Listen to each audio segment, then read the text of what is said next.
गुरुर्ब्रह्मा गुरुर्विष्णु गुरुर्देवो महेश्वर गुरु साक्षात् परब्रह्म तस्मै श्री गुरुवे नमः।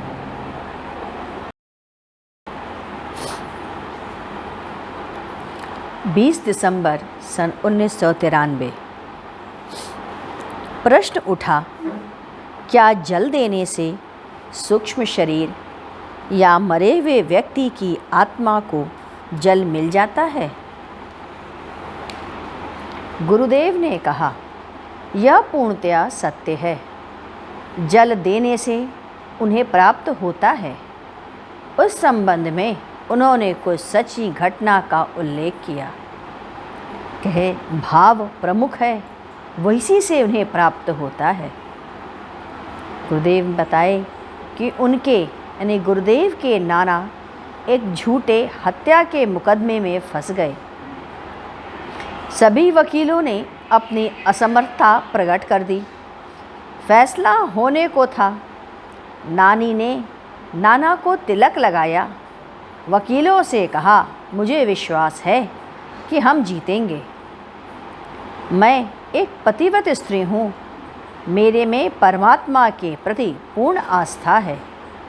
उनके जाने के बाद नानी एक पैर पर खड़ी होकर हाथ में दीपक लेकर प्रार्थना में लग गई। कुछ देर बाद खबर आई कि नाना छूट गए। बेनिफिट ऑफ डाउट करार दिया गया। यह नानी का संकल्पित कृत्य था। दूसरी घटना, गुरुदेव ने एक संबंधी जो यहाँ रहते थे, लड़का बीमार पड़ा। उन्हें खबर आई लड़के के बचने की उम्मीद नहीं। शरीर में काफ़ी मात्रा में पानी की कमी हो गई है। ड्रिप बराबर चल रहा है, परंतु परिणाम निरंतर बिगड़ता जा रहा है। इधर लड़के की माँ ने उसके नाम से जल देना प्रारंभ कर दिया। 2-3 दिन बाद खबर आई कि लड़के की तबीयत सुधर रही है। उसके शरीर में अचानक ही जल की मात्रा बढ़ गई। डॉक्टर भी आश्चर्यचकित कर रहा था। बाकी सब कुछ बेकार गया तो शरीर में जल कहाँ से आया? तीसरी घटना गुरुदेव ने बताई। BHU के एक मद्रासी प्रोफेसर थे। उन्हें खबर मिली कि पिता की तबीयत बहुत खराब है। उस समय मृत्यु की संभावना है, आप शीघ्र आ जाएं, किसी भी वक्त हो सकती है। प्रोफेसर छुट्टी लेकर क्वार्टर पर आए। हवाई जहाज़ से जाने का विचार बना लिए। इसी बीच वे शिवलिंग को अपने पास रखकर बैठ गए और उसकी नित्य पूजा, जिसकी वह नित्य पूजा करते थे, वे शिवलिंग पर दूध चढ़ाने लगे। ध्यान किए कि हे प्रभु, मैं भी अकेला पुत्र हूँ, बाकी सभी पुत्रियाँ हैं, उन्हें जीवित रखना। प्रभु शाम को उनके ट्रंक कॉल आया कि पिता जीवित हैं, स्वास्थ्य में सुधार। उनके माथे पर कहीं से लगातार ऐसा लग रहा है कि दूध गिर रहा था, जिससे वे जीवित हो उठे। आप किसी भी फ्लाइट से आराम से आ सकते हैं।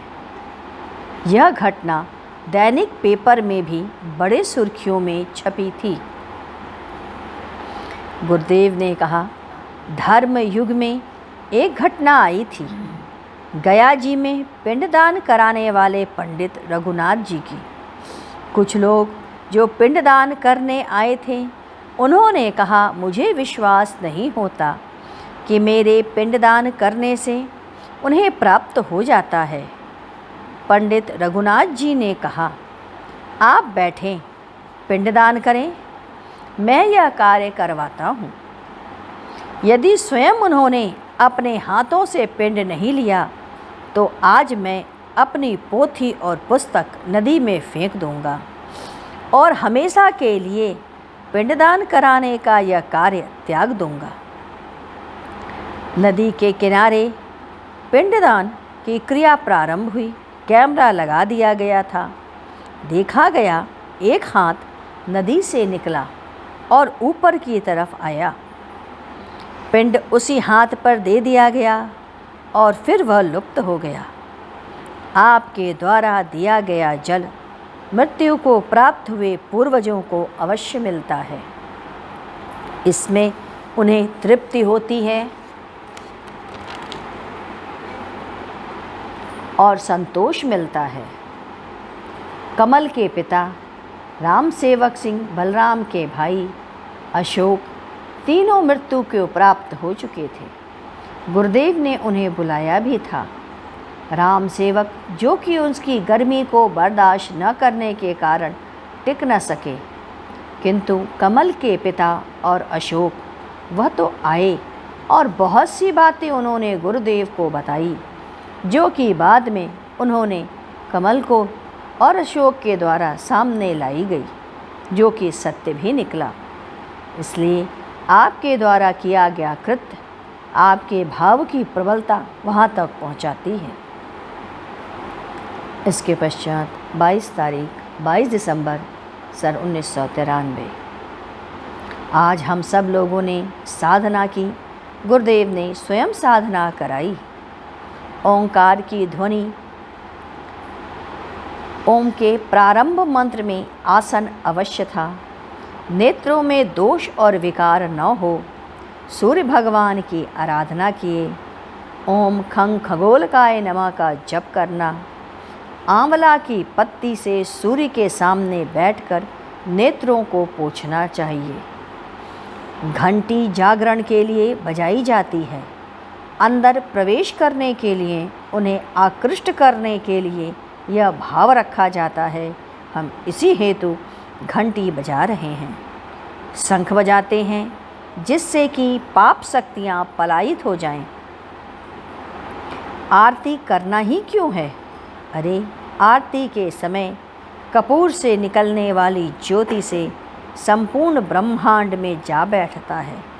कपूर से ज्योति उल्लसित होती है, आपके साथ उसका तादात्म्य स्थापित होता है।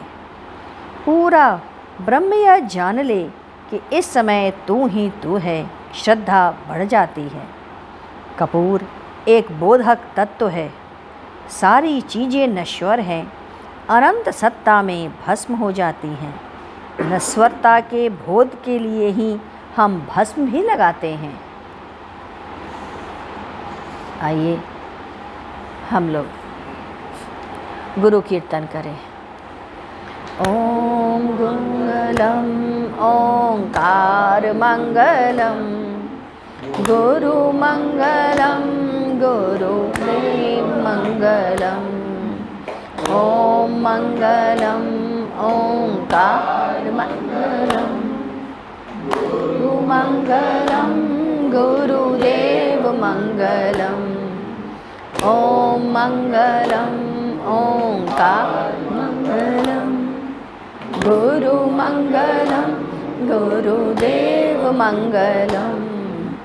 ओम मंगलम ओंकार मंगलम, गुरु मंगलम गुरुदेव मंगलम।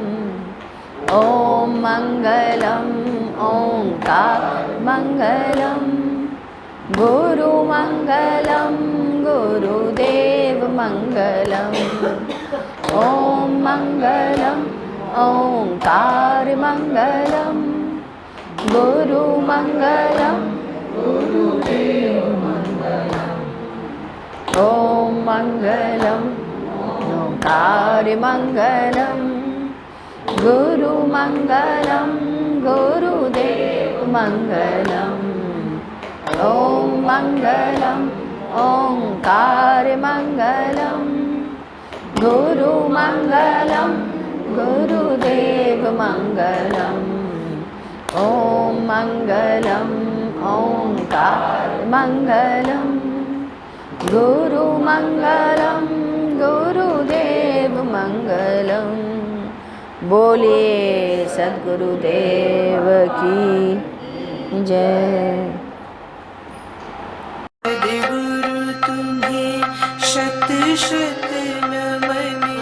सद्गुरु तुम्हें शत शत नमन, सद्गुरु तुम्हें शत शत नमन।